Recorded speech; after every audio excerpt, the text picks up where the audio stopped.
Selamat siang, Bang Eko. Narasumbernya sudah ada semua ya, Pak Abdul Munkir, Pak Ken, sama Pak Eko juga ya, Pak? Iya, ya. Paling sama Baik, kita mulai aja sekarang ya. Untuk paradigma Boni Hargen kali ini. Oke. Pertama-tama selamat siang semuanya para narasumber ya. Di sini saya Ayu Arianti Kata Sasmita. Saya akan menemani Bang Boni Hargen pastinya di paradigma Boni Hargen. Dan kali ini kita akan membahas dua tema sekaligus. Yang pertama adalah mengungkap dalam pemukulan Ade Armando dan juga jaringan ENII terjaring polisi ENII bangkit lagi. Dan di sini sudah ada narasumber kita. Yang pertama ada Mas Ken Setiawan, pendiri NII Krisis Center.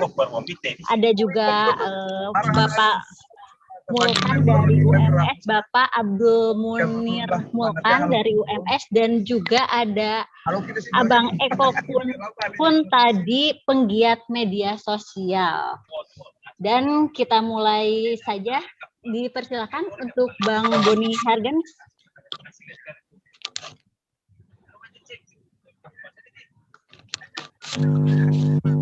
Oke, kita mulai saja ya Mas, terkait ini NII dulu. NII kan beberapa saat lalu saya ke Mas Ken dulu kali ya. Mas Ken Setiawan. Baik, siap. Ya Mas, kan beberapa saat lalu kan polisi menangkap teroris yang diduga NII ya di beberapa daerah. Sebenarnya di sini yang menjadi pertanyaan adalah bagaimana eksistensi dan perkembangan NII ini di Indonesia, Mas. Baik. Suara saya jelas nih ya? Iya. Halo Bos. Saya sudah di apa ya Bos? Di ya. Itu masih ada suara yang lain banyak. Itu ada suaranya Pak siapa itu, Pak Wendy atau Pak Benny siapa itu? Oh kalau iya. Kalau bisa di mute yang di mute dulu. Mohon maaf untuk narasumber yang lainnya untuk di mute dulu ya. Baik, terima kasih. Assalamualaikum warahmatullahi wabarakatuh. Selamat siang, salam sejahtera untuk kita semua. Terima kasih moderator, terima kasih Bang Boni Hargen, ada Bang Eko, ada Prof siapa tadi? Lengkap pokoknya ini. Abdul Munir. Prof Abdul Munir dari UMS. Terima kasih ini. Terkait masalah NII menarik memang, karena saat ini NII kalau saya sebut naik level, walaupun sebenarnya dari dulu sama sebenarnya. Cuman karena selama ini Pak masyarakat menganggap NII sudah nggak ada ini, sudah vakum, sudah selesai, sehingga masyarakat kaget ketika muncul tiba-tiba kok NII sekarang menjadi terorisme. Bahkan bukan hanya di Sumatera Barat, di Tangerang, belum lama juga di Garut ada 59 ya. Remaja, di Lampung ada 30, kemarin di Sumsel juga ada 35, artinya menyebar. Justru sebenarnya ketika masyarakat, ketika media tidak memberitakan persoalan NII, ini justru mereka semakin besar ya, semakin cepat persebarannya, karena berbeda kelompok NII dengan kelompok HTI misalnya. Kalau HTI itu kan dia frontal, bicara tentang khilafah, turun di aksi-aksi. Lah kalau NII jangankan aparat, jangankan pemerintah, keluarga sendiri kadang ketika salah satu kerabatnya atau mungkin anaknya terpapar, orang tua kadang nggak tahu. Ini kan mereka pintar menyembunyikan jati diri sehingga pergerakan mereka ya kelihatannya lambat, tapi justru mereka semakin cepat. Bahkan mereka menggunakan lembaga-lembaga sosial, mereka bikin yayasan.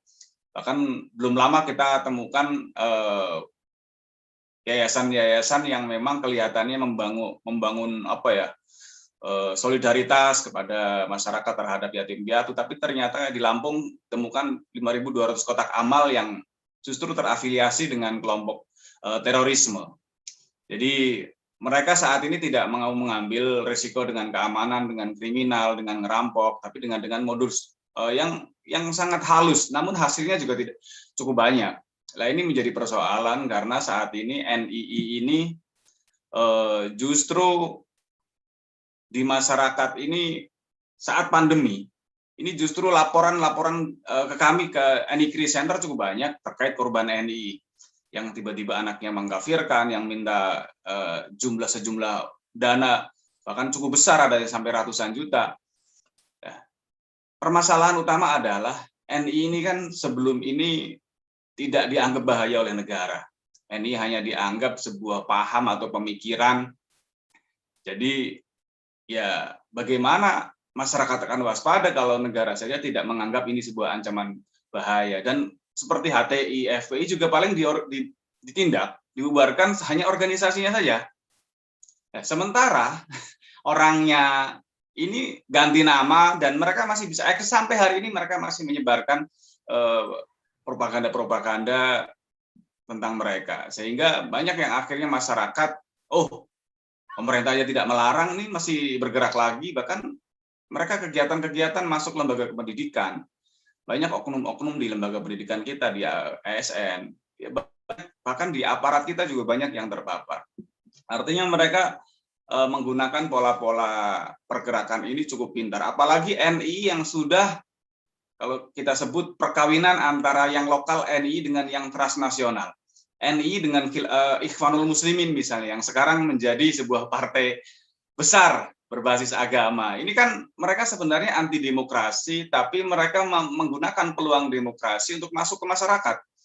Jadi mereka masuk lewat jalur parlemen. Ini kok antara NII dan Ikhwanul Muslimin ini juga cukup berbahaya, yang tadinya lokal dengan transnasional. Jadi antara konsep negara Islam digabung dengan konsep khilafah. Ini cukup unik. Bahkan mereka ini cukup besar sekali. Jadi pergerakan mereka 24 jam bergerak.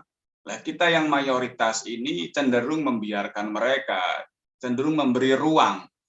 Sering kita sebut masyarakat ini menggunakan kegiatan perlawanan lewat misalnya moderasi kebangsaan, lewat anti radikalisme. Namun faktanya ketika masyarakat ini masih memberikan ruang, anti itu kan kita sudah benci sebenci-bencinya. Namun ternyata ya kita masih berdamai, bahkan ya kita jumpai orasi-orasi keagamaan di sekitar kita ini sudah mengatakan bahwa negara ini tauhid, negara ini zalim, bahkan jangan ikuti ulama-ulama yang pro dengan pemerintah. Nah, ini kan akhirnya masyarakat ya karena dibiarkan disugesti bahwa mereka selalu menggunakan jargon-jargon agama, sehingga ya sedikit-sedikit masyarakatnya terpapar juga.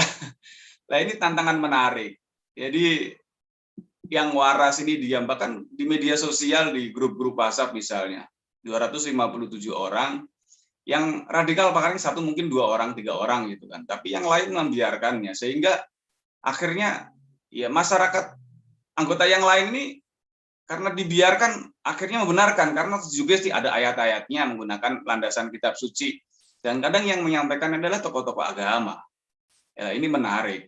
Makanya kalau ini negara tidak tegas, membiarkan kelompok-kelompok ini merajalela, ya tidak mustahil Indonesia akan seperti Suriah, seperti Libya yang dulu damai sekarang berantakan.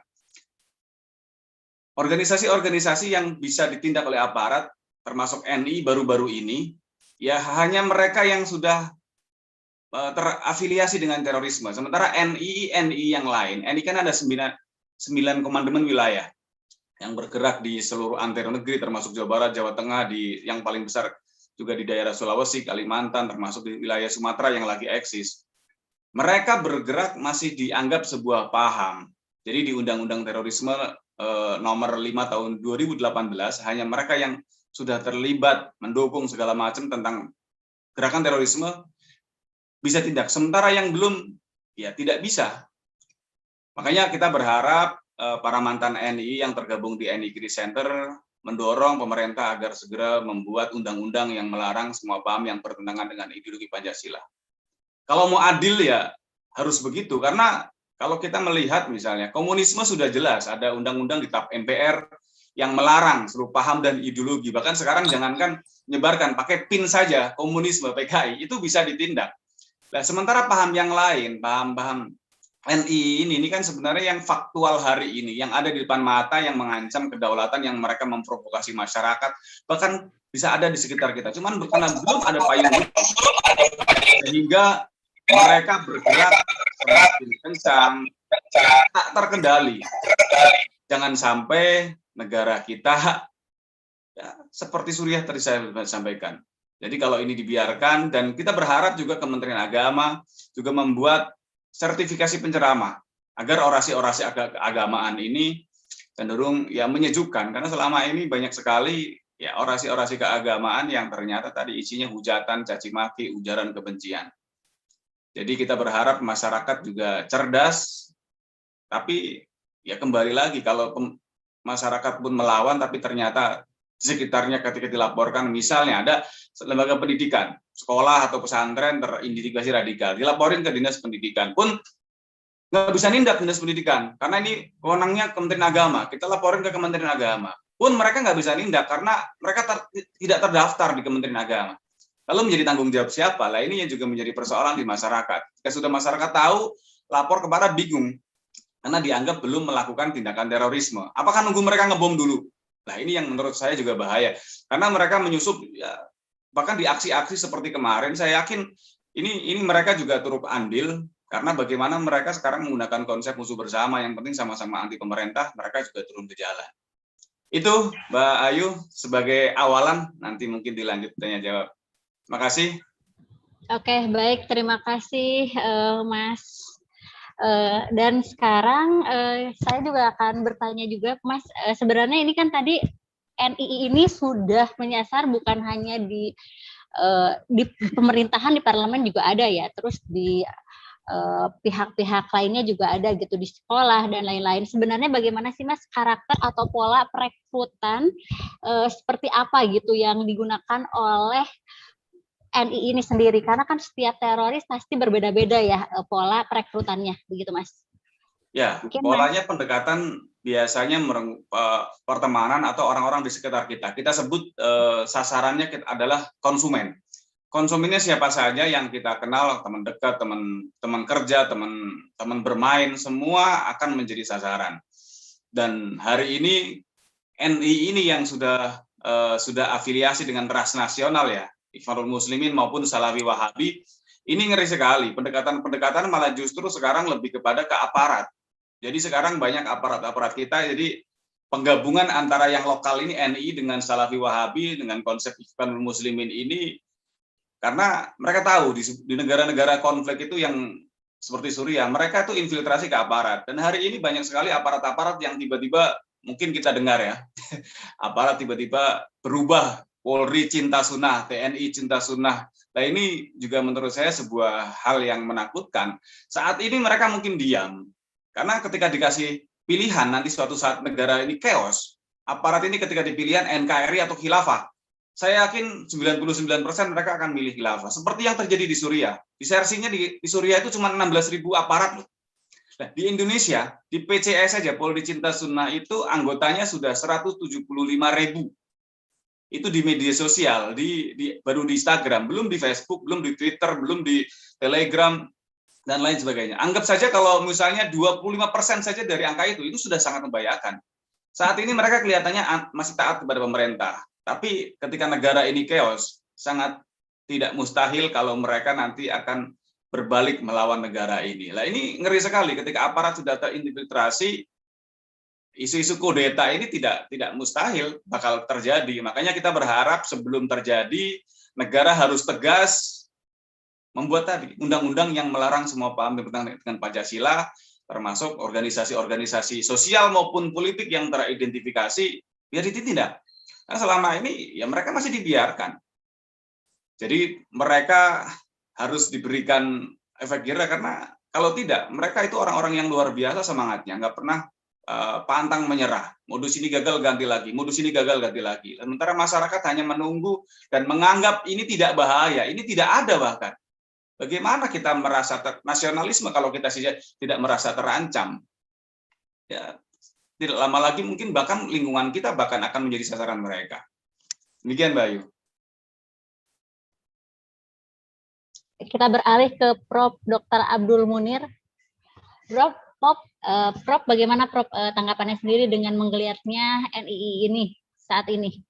Dan mungkin kemarin sudah tertangkap ya oleh pihak kepolisian sendiri gitu beberapa teroris yang memang dianggap ada hubungannya dengan NII ini. Bagaimana, Prof?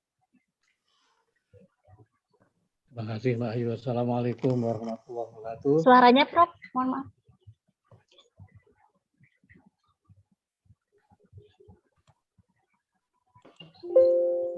Selamat siang, selamat sore, salam sejahtera bagi kita semua. Jelas, Pak Ayu? Iya, Pak. Iya, Prof. Boleh diurus.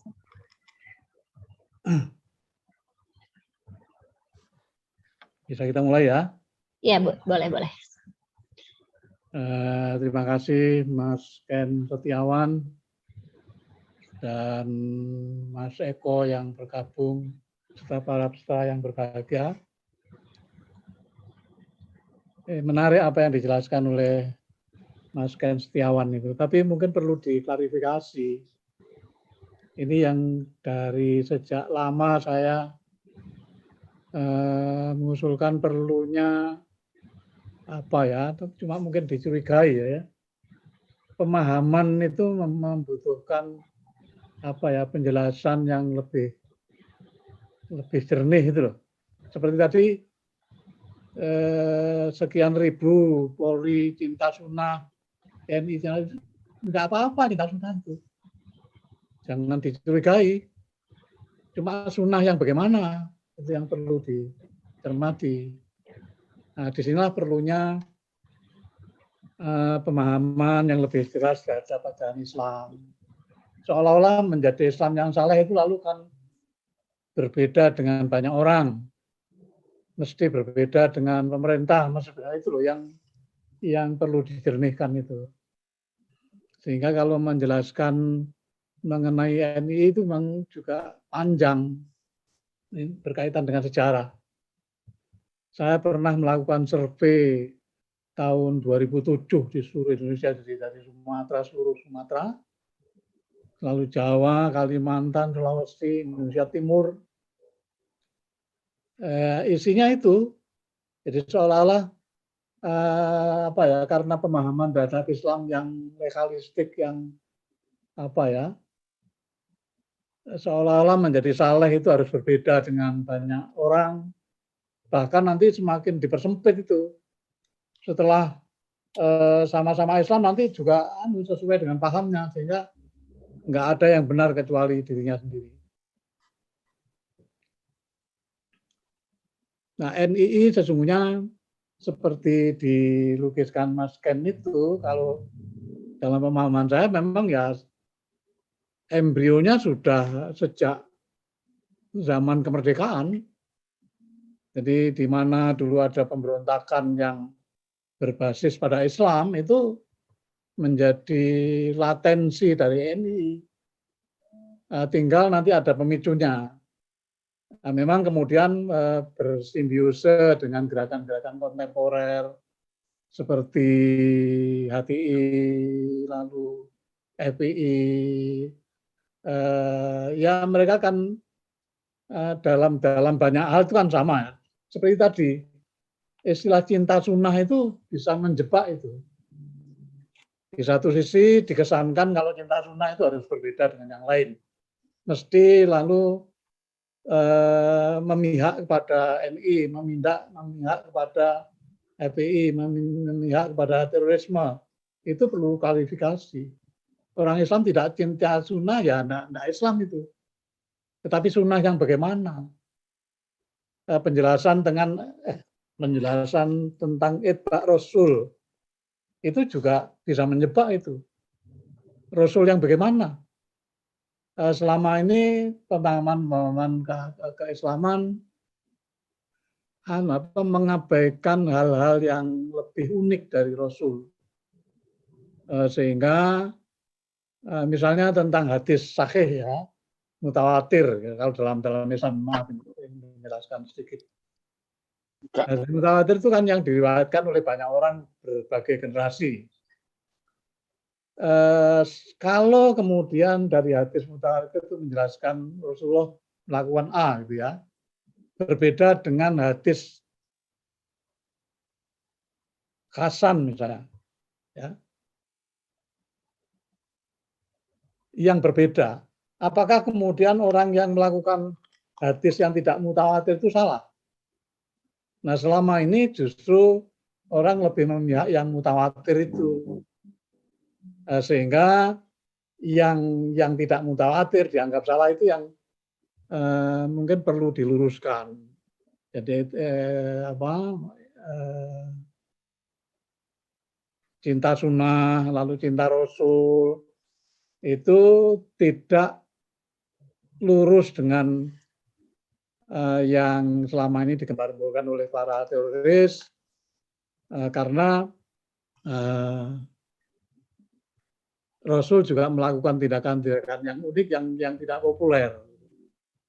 Itu yang pertama. Yang kedua,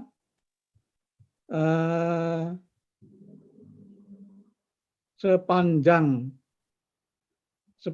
terbuka diskusi tentang bagaimana bentuk negara, itu selalu akan muncul. Jadi misalnya, ya ini juga dilema demokrasi, jadi jebakan demokrasi. Demokrasi kan terbuka ya, siapapun boleh mengatakan sepanjang itu dilakukan secara konstitusional. Dalam sejarah Indonesia kan Islam punya kalau saya menganggap misalnya NII itu ijtihad orang Islam Indonesia yang luar biasa ya. Tetapi bukan berarti membenarkan ya. Sehingga dalam sejarah Indonesia kita punya pikiran tentang negara nasional Pancasila. Lalu kemudian ada sekelompok orang yang tidak setuju ketika sekelompok orang Islam yang lain mendukung negara Pancasila. Dalam hal ini yang kemudian dituangkan dalam Undang-Undang Dasar 1945. Pilihannya ada dua, apakah kemudian khilafah, tetapi di Indonesia kemudian muncul Kartosuwiryo yang kemudian memperkenalkan negara Islam Indonesia. Sehingga di dalam perbincangan tentang negara, kalau masih terbuka, maka ada tiga pilihan itu. Apakah kemudian kita sepakat pada negara Pancasila, atau khilafah, atau NII. Nah, sepanjang perbincangan itu dilakukan secara demokratis dan konstitusional, ya itu jebakan demokrasi. Nah, oleh karena itu perlu dicermati. Jadi kalau menganggap NII sudah habis itu ya salah itu. Itu justru seperti yang digambarkan oleh Mas Ken, dalam pelatihan-pelatihan gerakan-gerakan Islam, dalam pendidikan agama, dalam dakwah-dakwah, itu tadi seolah-olah menjadi Islam itu harus berbeda dengan yang lain. Kalau dalam kekuasaan lalu kemudian ada tiga pilihan, seolah-olah menjadi Islam itu harus khilafah, harus NII, itu yang perlu dicermati. Tanpa rekonstruksi terhadap bagaimana kita berdakwah, bagaimana kita menyelenggarakan pendidikan agama, saya kira kita akan selalu terjebak di situ. Saya pernah menulis pada 10 tahun yang lalu ya,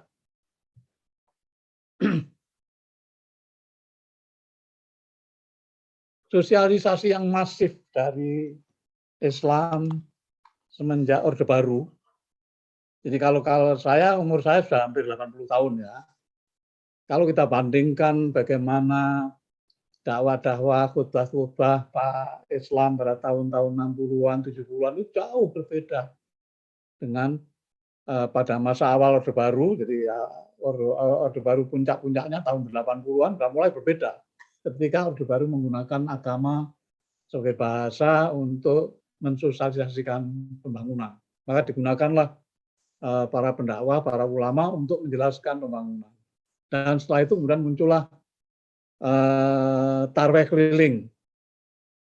Sehingga semarak Ramadan itu begitu masifnya saya kira kita saksikan di Indonesia yang saya kira tidak sulit kita temukan situasi ini di negara-negara bangsa Islam yang lain. Jadi begitu masif Islam disajikan dalam ruang publik yang begitu luas dan dari sudut-sudut kampung sampai pusat-pusat kota gitu ya. Lalu bersamaan itu kemudian pendidikan Islam digerakkan di seluruh Indonesia bersamaan dengan SD Impres. SD Impres itu kan di seluruh desa ada SD. Dan ada SD itu kan harus ada guru agamanya. Nah, maka pendidikan agama kemudian masif ke mana-mana, ke seluruh kawasan. Nah, di sini muncul dilema. Ketika bagaimana Islam disajikan, tadi dalam pemahaman yang ada, misalnya ya karena dokumen-dokumen yang tersebar seperti itu ya, misalnya saya kutub. Ya dunia ini hanya dibagi dua, jadi Darussalam dan Darul Harb. Lalu kemudian dikembangkan oleh Kartosuwiryo, Darul Islam dan Darul Kufar gitu. Sehingga seolah-olah hanya ada dua pilihan itu. Nah, kalau kemudian tidak dikembangkan satu pemahaman baru yang kemudian dikhutbahkan, didakwah-dakwahkan ya para pendakwah, para pengkhutbah itu juga terperangkap pada jebakan-jebakan yang legalistik yang hanya ada dua pilihan gitu, surga atau neraka gitu. Dan itu kemudian membuat masyarakat yang mendengar lalu kemudian tertarik pada Islam, lalu cinta sunnah, lalu harus tadi milih sunnah berarti anti segala, atau dia nanti jatuh pada calon ahli neraka. Jadi disitulah kemudian memerlukan, kalau saya sering menyebut substansialisasi syariah. Jadi apa sih sesungguhnya esensi dari aturan-aturan syariah itu pun juga dalam pemikiran Islam juga berkembang. Misalnya salah satu contoh maksud ditetapkannya syariah itu ada 5 hal. Saya sebut satu saja. Yang namanya khibruddin salah satu, itu memelihara agama. Di masa lalu itu tafsir itu yaitu mempertahankan Islam. Tadi dalam pemahaman yang baru bukan begitu. Justru menjamin keyakinan setiap orang. Mengapa begitu? Karena Al-Quran itu kitab suci yang berlaku abadi. Di dalam kitab suci itu dibicarakan tentang sifat-sifat yang mungkarot, sifat-sifat yang maksiat, sifat-sifat yang kafarot, yang munafik, yang kafir gitu. Sehingga sampai hari kiamat juga tetap ada itu yang namanya munafik, kafir dan lain sebagainya itu. Sehingga tujuan dakwah itu bukan kemudian mengislamkan semua orang. Karena kalau semua orang jadi Islam di seluruh dunia itu banyak ayat-ayat tua yang nanti mansuh, nggak berlaku. Nah, oleh karena itu ada satu, misalnya si ahli Makodir Syariah Jasir Auda itu merumuskan pemikiran baru yang namanya khibruddin itu ialah menjamin berkeyakinan semua orang. Nah, hal-hal seperti ini saya kira perlu dijelaskan supaya tadi tidak terjebak pada yang disampaikan oleh Mas Ken, ingkar sunnah itu cinta sunnah itu lalu kemudian dikaitkan dengan mereka yang radikal gitu. Saya kira gitu Mbak Ayu. Baik, terima kasih Prof tadi untuk penjelasannya. Dan kita sekarang ke Mas Eko pun tadi ya. Mas Eko kan tadi sudah dijelaskan oleh Mas Ken sendiri bahwa teroris ini atau anarkis ini sudah menyasar ke media sosial juga ya Mas ya. Juga tadi Mas Ken mengatakan bahwa mungkin ada keterkaitannya dengan aksi kemarin yang waktu adanya aksi demonstrasi gitu. Bagaimana Mas Eko sendiri melihat pergerakan atau pergejolakan dari anarkisme atau teroris yang memang sudah menyasar ke segala bagian gitu, Mas? Ya, makasih Prof. Abdul Kan, Mas Ken, dan Mas Boni Hargan, Mbak Ayu. Ya, Mas. Assalamualaikum warahmatullahi wabarakatuh. Waalaikumsalam. Kalau kita lihat ke kasus, jadi saya menyoroti kasus yang kemarin aja ya. Itu ada 6 orang jadi tersangka, 7 orang jadi tersangkanya kasusnya Ade Armando. Dan kalau kita perhatikan, kebetulan saya melacak satu-satu para tersangkanya itu di akun media sosialnya. Semuanya boleh dibilang itu simpatisannya FPI. Jadi ini mereka anak kandung 212. Mereka ingin meneruskan gerakan itu, dan setiap kali ada gerakan kemudian mereka melakukan provokasi, dan akhirnya kemudian terjadilah peristiwa kemarin. Jadi itu sudah bisa kita lihat bahwa dalam konteks mereka selalu mengatakan 212 itu sebagai sebuah simbol gerakan, dan simbol gerakan itu mereka bangga-banggakan. Yang mengikat mereka adalah stigma penista agama. Dan kemudian stigma penista agama itu akan dilekatkan kepada siapapun yang berbeda dengan mereka. Ade Armando di stigma penista agama, saya juga kayak gitu. Orang-orang lain yang berbeda dengan mereka di stigma penista agama.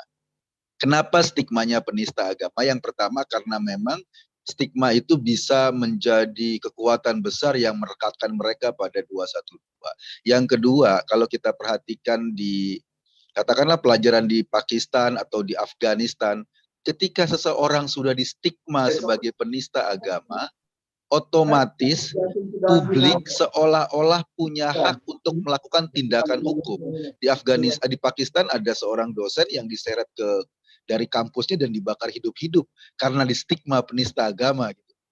Nah, ini cara-cara mereka, dan itu yang terjadi juga kepada Ade Armando kemarin. Pertama langsung diteriaki sebagai penista agama, dan kemudian orang-orang itu merasa punya hak untuk melakukan kebiadaban di jalanan. Karena memang itu yang mau dibangkitkan. Jadi tidak heran kalau bahkan selevel Gus Yakut, Menteri Agama, juga di stigma sebagai penista agama. Nanti siapapun yang berbeda akan dilakukan stigma penista agama. Saya ngeledekin ini, dikit-dikit penista agama, dikit-dikit penista agama. Bahkan saya sampai sarkas, ini yang saya sebut dengan penisfobia gitu, penista agama dulu di mana-mana. Saya melihat bahwa ini pola ya. Mereka sudah berhasil, beranggapan mereka berhasil di 212, makanya terus kemudian dicuplik di mana-mana. Alumni 212, gerakan 212, dan terus menerus, karena nggak punya lagi model keberhasilan lain selain 212.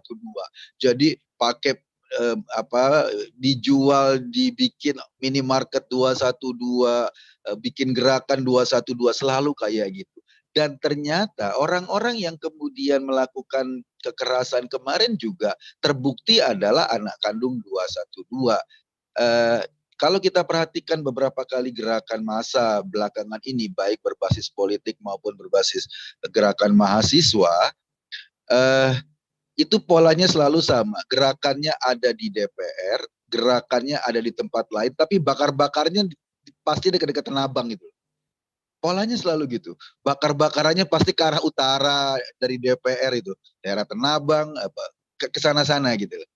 Dan ini polanya selalu seperti itu. Itu menandakan bahwa kelompok-kelompok ini akan terus melakukan provokasi dan tindakan apapun untuk membuat kekacauan.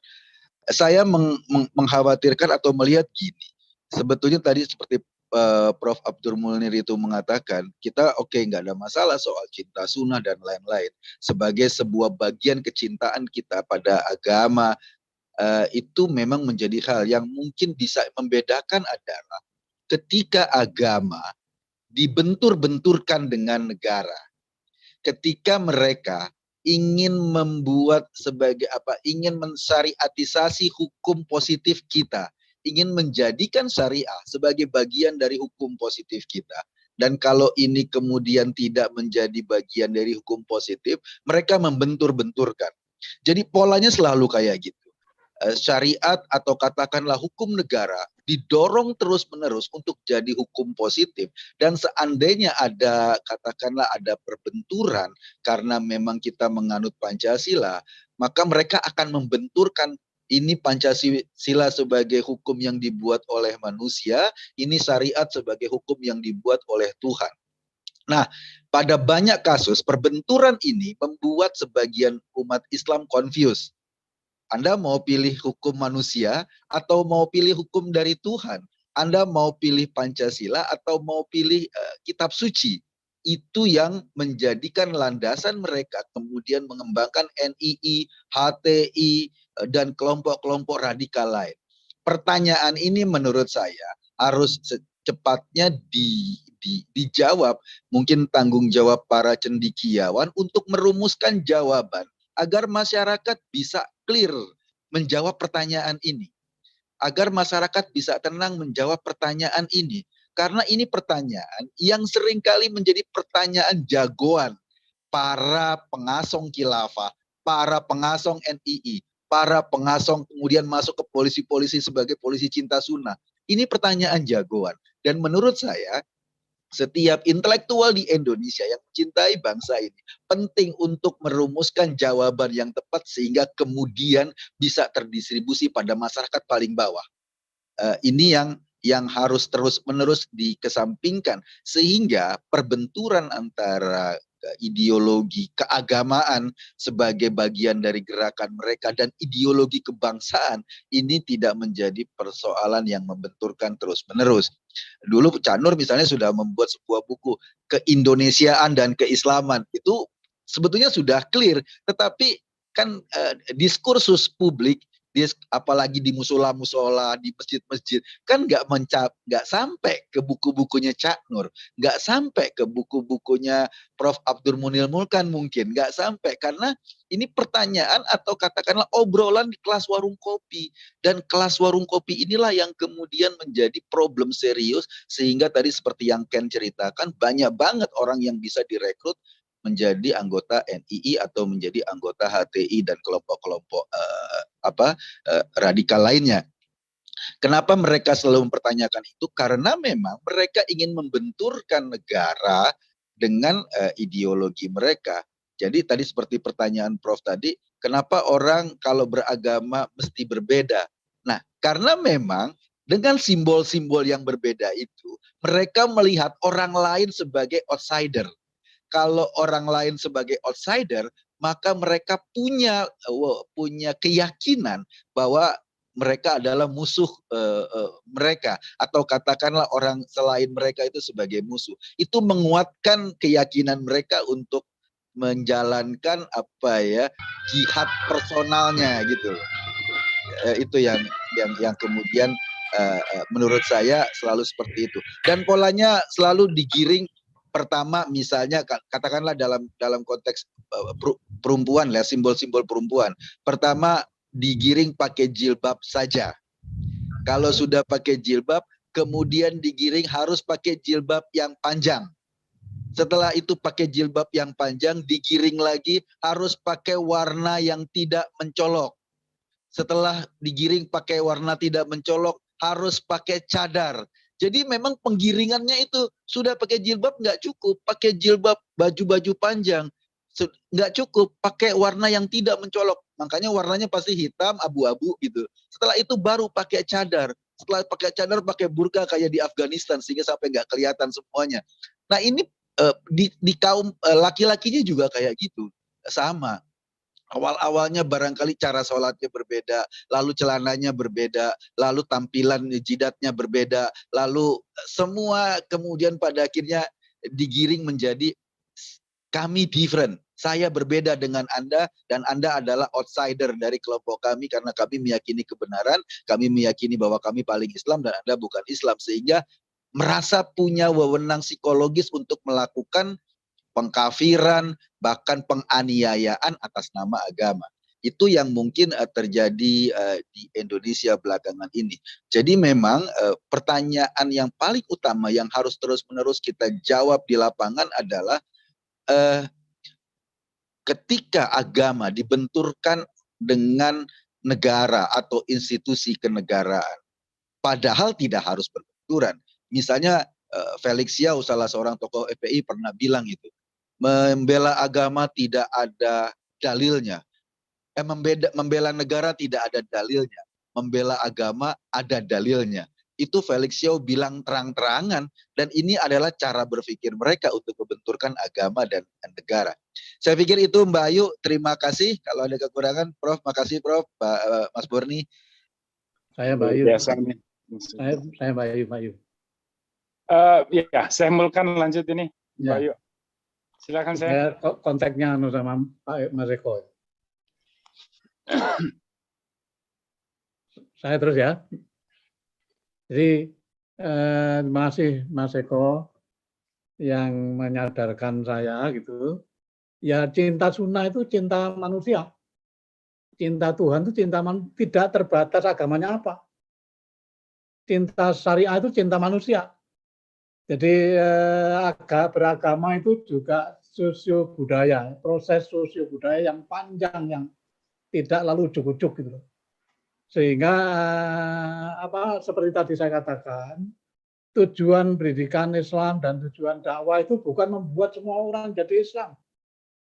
Karena kalau seperti itu nanti banyak ayat-ayat Al-Quran yang nggak kepakai. Jadi kadang-kadang kita melebihi kehendak Tuhan. Nah, perkara orang menjadi Islam atau tidak itu diserahkan saja pada takdir Tuhan. Jadi kadang-kadang kita tidak konsisten. Di satu sisi kita selalu mengawali khutbah itu innal huda hudallah mayatillah fala mudhillalah wa may yudlil fala hadiyalah, kan selalu diulang itu. Jadi sesungguhnya petunjuk itu adalah hak Allah. Siapa yang diberi petunjuk maka tidak ada sesuatu pun yang bisa menghalangi dan menyesatkan. Siapa yang disesatkan oleh Allah maka tidak ada siapapun yang bisa memberi petunjuk. Tetapi kita di lapangan tidak begitu prakteknya. Justru kita memaksa-maksa orang agar, kan itu berarti menentang Tuhan. Sehingga seperti tadi saya katakan, jadi menjadi saleh itu yang menjadi baik kepada semua orang, tidak peduli dia Kristen, Katolik atau tidak beragama. Nah, perkara nanti tentu dalam kerangka Islam yang saya pahami, justru karena kebaikan-kebaikan itulah maka seseorang diharapkan bisa memperoleh petunjuk Tuhan. Perkara dia memperoleh petunjuk atau tidak itu hak prerogatif Tuhan. Jadi dengan begitu kita bisa berdamai dengan semua orang, bisa bekerja sama dengan semua orang. Oleh karena itu misalnya tujuan hakiki dari syariah itu ya public good, kebaikan semua orang, sehingga orang itu merasa damai, merasa nyaman. Soal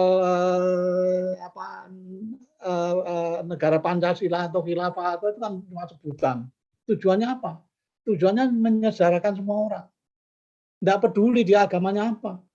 Kalaupun misalnya kekuasaan di belakang Islam itu wajib bagi penguasa itu untuk menyejahterakan semua orang. Tidak peduli agamanya. Itu supaya sambung dengan yang disampaikan oleh Mas Eko. Terima kasih.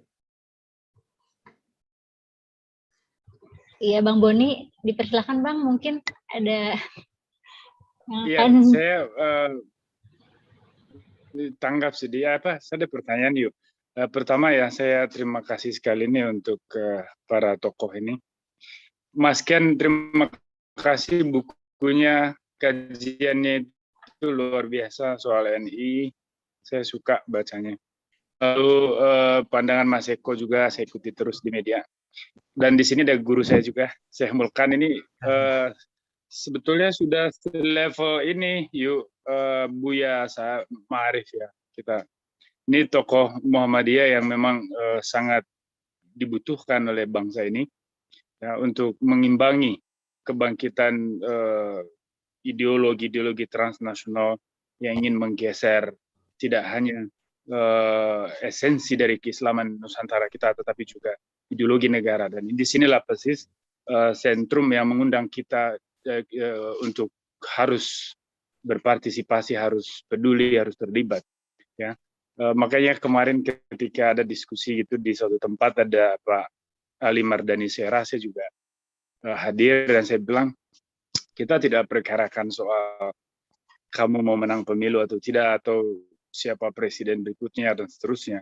Yang kita persoalkan adalah seperti apa Indonesia ini ke depan kalau ada di tangan orang-orang yang hakikatnya itu anti demokrasi atau bahkan anti Pancasila. Nah, saya kira diskusi kita ini juga berkaitan dengan bagaimana menyelamatkan masa depan Indonesia. Kita semua berharap bahwa generasi milenial punya kesadaran yang sama. Karena hari ini kita perhatikan bagaimana ruang publik, baik ruang publik yang klasik ya, maupun ruang publik baru ya berbasis internet itu sudah dikooptasi oleh kelompok-kelompok yang menawarkan satu gagasan dan juga satu gerakan baru ya, yang manis-manis di mulut lah ya, yang enak-enak didengar tapi sebetulnya berisi racun itu. Ya, gerakan Salafi, Wahabi itu ya, bagaimana mereka berupaya mengubah konstruksi sejarah kita. Seakan-akan Indonesia dibangun di atas khilafah. Ini kan gila ini. Tapi banyak orang termakan oleh propaganda macam ini. Ya, pendidikan, institusi-institusi pendidikan dibangun Muhammadiyah dari dulu oleh Nahdlatul Ulama. Itu perlahan-lahan sebetulnya perannya mulai digerus tuh oleh kehadiran kelompok-kelompok intelektual Ikhwanul Muslimin ya, terus kemudian ideologi-ideologi lain yang saya bilang tadi ini masuk kategori inilah right wing populism, Islamis right wing populism. Nah, ini kelompok-kelompok yang justru ketika dia bersimbiosis dengan kelompok politik ya, entah partai politik atau ormas, ya mereka semakin menjadi gurita yang mengerikan ya. Dia bisa mencengkram ini fondasi negara kita dan juga bisa mencaplok masa depan Indonesia. Saya punya satu pertanyaan dulu nih untuk Syekh Mulkan, baru nanti ke Mas Eko, Mas Ken. Ini kira-kira di mana letak kalau memang ada kelemahan dari institusi pendidikan Islam yang berbasis NU dan Muhammadiyah dalam menghadapi begitu dahsyatnya kebangkitan kelompok-kelompok transnasional ini di terutama abad 21 Indonesia ini. Syekh, mohon pandangannya, Syekh. Terima kasih. Terima kasih, Bung Boni Argen. Jadi menurut saya yang kurang itu apa ya?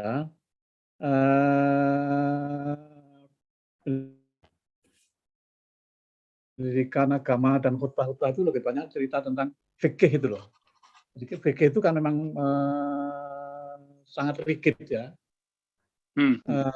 Itu perlu dibarengi dengan cerita-cerita apa humanis kemanusiaan Muhammad gitu. Itu perlu diperkaya. Saya kira baik NU ataupun Muhammadiyah juga agak kurang di sini. Apalagi dalam pendidikan formal. Jadi kisah-kisah Rasul mengenai bagaimana dia menyantuni orang Yahudi yang miskin, yang menderita, yang kelaparan, dan bagaimana kemudian cerita-cerita perlakuan Rasul terhadap musuhnya yang selama ini selalu mengancam jiwanya. Pada saat musuh itu tertangkap, bagaimana perlakuan Nabi kepada musuhnya yang sudah tertangkap di tangannya, yang manusiawi, dan karena manusiawinya itu kemudian si musuh itu berbalik menjadi pendukung Rasul. Jadi cerita-cerita saya kira kurang menjadi fokus dari pendidikan Islam dan juga dakwah. Jadi oleh karena itu mungkin perlu pengkayaan, pengembangan karakter yang sunni, yang berbasis sunnah, yang tapi tadi di depan saya katakan seringkali memahami Rasul itu yang cerita-cerita besarnya, cerita-cerita kecil yang unik itu enggak dianggap menyimpang justru. Padahal itu Rasul melakukan. Jadi justru itu yang perlu dioptimalisasi dan diperkaya agar seperti tadi saya katakan, jadi Al-Quran itu menjamin kebebasan orang berkeyakinan sampai hari kiamat. Itu langka, jarang dikembangkan. Maka pernah saya temukan satu dokumen di Muhammadiyah yang namanya Asas PKU. Saya waktu membaca juga terkejut karena itu terbit tahun 1928-1929. Asas PKU itu begini, Muhammadiyah mendirikan pendidikan, mendirikan panti asuhan, mendirikan rumah ibadah, itu bukan dengan maksud untuk semua orang. Bukan dengan maksud agar yang sudah Islam jadi Muhammadiyah. Semuanya bukan. Semua dilakukan untuk memuliakan kemanusiaan. Nah, itu juga terbukti dari anggota Muhammadiyah itu kan perkembangannya tidak signifikan dengan pengguna jasa manusianya. Jadi, nah sayangnya itu juga jarang dipahami oleh aktivis Muhammadiyah sendiri. Nah, itu yang saya kira Mas Doni yang perlu diperkaya. Jadi cerita-cerita kemanusiaan yang langka. Nanti sudah saja kok di belakang pendidikan Islam juga hampir tidak ada itu. Jadi kisah Nabawi yang manusiawi itu yang perlu diungkap sehingga orang menjadi saleh, menjadi cinta sunnah itu ya manusiawi. Yang memperlakukan semua orang secara manusia, tidak peduli agamanya, tidak peduli keyakinannya. Dan itu super saleh itu. Saya kira itu yang mungkin diperkaya, yang perlu dijadikan bahan. Ini kan kita semua tahu bahwa dulu kita kenal misalnya daerah Sumatera Barat. Sumatera Barat itu dulu banyak Muhammadiyah ya. Tapi dalam temuan belakangan justru di kajiannya Mas Ken juga itu NII makin berkembang. Nah kelompok-kelompok Salafi, Wahabi juga berkembang subur di sana, HTI dan segala macam itu ya. Di sini apakah ada kelemahan dalam kurikulum pendidikan Muhammadiyah atau NU atau apapun sehingga kelompok-kelompok baru ini justru bertumbuh subur? Itu maksud saya. Kira-kira di mana sih letaknya? Karena kalau misalnya ini berangkat dari deprivasi sosial, katakan ada sentimen ketimpangan yang memang itu real ada, entah karena risiko dari sebuah praktek ekonomi atau karena sistem politik, saya kira di semua agama dan di semua lapisan masyarakat ada perasaan itu. Tetapi itu tidak menjadi alasan tunggal. Nah, kita lihat bagaimana kelompok-kelompok baru ini, ideologi-ideologi baru ini justru sangat cerdas di dalam memanfaatkan perkembangan teknologi, dan dia juga sangat cepat di dalam menangkap psikologi sosial masyarakat sehingga mudah diterima gitu loh. Ada apa sih sebetulnya dengan kelompok-kelompok utama, arus utama Islam, arus utama seperti NU Muhammadiyah? Terima kasih. Ya, ini mungkin dulu saya pernah tahun 2006 saya menulis artikel pendek di Suara Muhammadiyah karena itu pengalaman lokal di kampung saya, di mana tadi ada paham baru masuk ke satu tempat, kemudian menguasai tempat ibadah, dan kemudian pada satu saat warga setempat minta kalau saya sedang berkunjung ke daerah itu saya menginap. Lalu saya satu saat menginap, diceritakan gitu. Coba sebutkan dulu ini nomor Senjul. Bagaimana kemudian menjernihkan kembali, itu saya cuma cerita tentang kemanusiaan itu. dan kemudian orang masyarakat setempat ya rame-rame mengusir pendatang baru itu. Dan itu kemudian menarik wartawan senior Wall Street Journal dan bahkan datang ke Indonesia dan minta diantar ke tempat saya untuk membuktikan apakah cerita saya itu benar, dan kemudian ditulis di Wall Street Journal terbitan Singapura.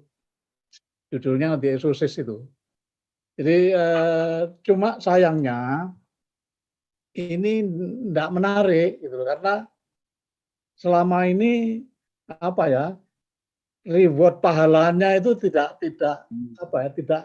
besar dan tidak dibesarkan. Jadi karena pemahaman yang fikihis itu seolah-olah itu cerita di luar fikih, di luar syariah, sehingga memang perlu paradigma baru dalam kegiatan dakwah dan pendidikan. Di Muhammadiyah sendiri sudah pernah menyelenggarakan satu event dan kemudian melahirkan satu dokumen yang namanya dakwah kultural. Ya sayangnya itu kemudian tidak populer dan kalah dengan serbuan. Sebenarnya dakwah kultural sama dengan bagaimana memperlakukan semua orang yang berbeda sesuai dengan kondisinya, sesuai dengan standing point-nya, harus dilakukan secara manusiawi. Itu mestinya harusnya jadi keputusan muktamar di Malang 2005. Tapi karena serbuan besar yang salafi dan kelompok yang legalistik, yang konservatif itu akhirnya tidak jadi keputusan. Tapi belakangan juga mulai muncul tuntutan agar itu direproduksi ulang. Jadi saya kira teman-teman yang di Jawa Barat, di Sumatera Barat, itu kan juga punya sejarah panjang, Mas Beni, yang kemudian tadi berkaitan dengan reward yang kalau teman-teman yang konservatif itu kan gampang. Hanya ada dua pilihan, kamu ikut saya masuk surga atau kalau tidak kamu tercecer ke neraka. Cara berpikir bipolar seperti ini yang perlu juga memang ini kerjaan besar dan panjang yang perlu harus terus-menerus disebarluaskan dan dipopulerkan gitu. Baik. Nah, ini memang pekerjaan besar NU dan Muhammadiyah yang memerlukan dorongan. Terima kasih. Matur nuwun sangat Syekh Mulkan. Saya yuk sedikit ke Mas Ken sebelum ke Mas Eko ya. Mas Ken ini dalam tulisan Anda ini kan kajian Anda itu bagus sekali ya, bahwa NII berkembang subur katakan di Sumatera Barat itu sebagai satu contoh kasus. Karena orang tidak melihat sebagai kelompok yang berbahaya. Kalau orang anggap itu biasa-biasa saja. Nah, sebetulnya kan hal yang sama kita alami sejak 2004 terutama ke sini. 2004 ya 10 tahun PSBY, terus kemudian dampaknya terus berlanjut. Bagaimana kita melihat kemenangan partai politik berbasis agama ini dari satu daerah ke daerah lain, dan kemudian mereka akhirnya juga menguasai politik nasional, masuk ke dalam koalisi yang the ruling coalition, dan dia kemudian menancapkan akarnya ke berbagai sektor yang strategis, ya entah itu kementerian komunikasi, terus kemudian pertanian dan sebagainya, yang kita tahu dampaknya sampai hari ini justru menjadi kerepotan yang serius bagi negara. Saya agak bingung sebetulnya, bagaimana sih panduan masyarakat untuk bisa mengetahui bahwa ini satu gerakan atau satu ajaran yang justru menjerumuskan atau ini menyelamatkan. Sebetulnya masyarakat kita punya atau tidak panduannya. Nah, ini saya kurang paham karena saya bukan ahli Islam atau ahli terorisme seperti Mas Kian atau Mas Eko. Mohon penjelasan ya, Mas. Ya, terkait masalah NI yang juga akhir-akhir ini ramai. Secara fisik memang mereka tidak punya tampilan khusus ya, seperti halnya pelaku-pelaku terorisme sebelumnya yang dilakukan oleh JI, oleh JAD. NI ini lebih pintar menyembunyikan jati diri. Bahkan ya tadi lewat kegiatan sosial, Dan menariknya lagi, kemarin sudah kita buka, kelompok-kelompok ini sekarang latihan militernya nggak perlu sembunyi-sembunyi di gunung. Jadi beberapa kelompok ini, sahabat-sahabat saya ini malah latihannya sekarang menembaknya gabung ke Perbakin. Jadi dengan gabung ke Perbakin, akhirnya, ini saya katakan oknum ya, akhirnya mereka, ya saya sudah di Perbakin kok, saya ikut latihan, saya terbuka, saya nggak radikal lagi. Jadi salah sebuah pembenaran legalitas bahwa dia sudah tidak terkait dengan kelompok radikal manapun. Jadi ini juga ngeri sekali. Tapi pada prinsipnya secara perilaku biasanya mereka itu cenderung playing victim ya, menganggap bahwa dirinya terzulimi, merasa oh ini negara ini membatasi orang Islam dalam beribadah, termasuk kemarin ya fenomena Toa itu ya. Mereka cenderung anti terhadap kebinekaan. Jadi mereka tadi menganggap paling benar, yang lain salah. Konsepnya mungkin kadang-kadang menarik yang mereka tawarkan. Seperti di Lampung misalnya, mereka membuat komunitas namanya Pejuang Hijrah. Ya kan? Terus bikin konsep cinta Quran, cinta sunnah. Nah ini sebenarnya tadi ya juga untuk menjawab dari statement Prof ya. Jadi saya juga sebagai umat Islam cinta sunnah gitu kan. Cuman konsep sunnah yang mereka tawarkan ini agak berbeda. Jadi bilang sunnah, tapi akhirnya mereka tadi yang berbeda itu bid'ah, semua syirik. Bahkan konsep yang kemarin di Mandalika itu, Pak, ini negara ini sudah mengakomodir kekafiran, karena yang berbau klinik di dalam bukan hanya syirik lagi, bukan hanya musik, tapi sudah dianggap sebuah konsep kekafiran. Nah, konsep sunnah ini yang menurut saya mengarah kepada hal-hal negatif, apalagi yang masuk di kalangan aparat gitu kan. Saya banyak berinteraksi, bahkan ya aparat itu karena sudah bergabung dengan yang cinta sunnah ini, menganggap lagu itu haram. Jadi seorang aparat ini ketika datang ke daerah menyanyi Indonesia Raya dengan masyarakat, nah, setelah nyanyi dia istighfar, mohon ampun kepada Allah karena telah melakukan dosa. Menyanyi dalam Islam itu dosa. Padahal saya katakan menyanyi Indonesia Raya ini adalah bagian ikrar kita setia kepada negara, setia kepada tanah air, kita lahir dan besar di Indonesia. Bahkan goalnya menurut saya lebih ngeri. Ketemu dengan beberapa mentor mereka bahwa bekerja sebagai polisi itu dianggap sebagai sebuah hal yang bertentangan dengan hati nurani. Jadi ketika dia sudah punya cukup bekal untuk usaha, dia akan keluar dari kepolisian. Nah ini kan menurut saya kontradiktif. Artinya masyarakat banyak mengidolakan sebagai polisi, sebagai aparat, sebagai polisi yang memang berada di garda depan untuk berjihad dengan tangan. Kalau masyarakat umum kita kan berjihad dengan hati, lemah sekali. Para ulama dengan lisannya, aparat dengan tangan.